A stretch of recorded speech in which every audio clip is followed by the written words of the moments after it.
আমার সবসময় নিজের পায়ে দাঁড়ানোর স্বপ্ন ছিল। আমি চেয়েছিলাম পড়াশোনা শেষ করে ভালো একটা চাকরি করতে, নিজের মতো করে জীবন কাটাতে। কিন্তু আমার স্বপ্নগুলো যেন হঠাৎ করেই থেমে গেল। পরিবারের চাপে আমার বিয়ে হয়ে গেল। বিয়ের পর নতুন জীবন, নতুন দায়িত্ব, সব কিছুর মাঝে আমি যেন হারিয়ে গেলাম। আমার স্বপ্নগুলো ধীরে ধীরে ফিকে হতে শুরু করলো। একদিন আয়নার সামনে দাঁড়িয়ে নিজের দিকে তাকালাম।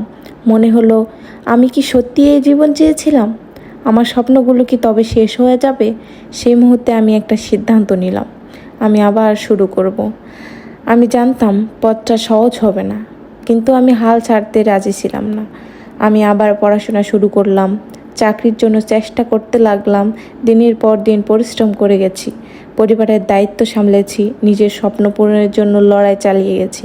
অবশেষে আমার চেষ্টা সফল হলো। আমি একটা ভালো চাকরি পেলাম। আজ আমি নিজের পায়ে দাঁড়িয়েছি, আমার স্বপ্নগুলো আবার ডানা মেলেছে।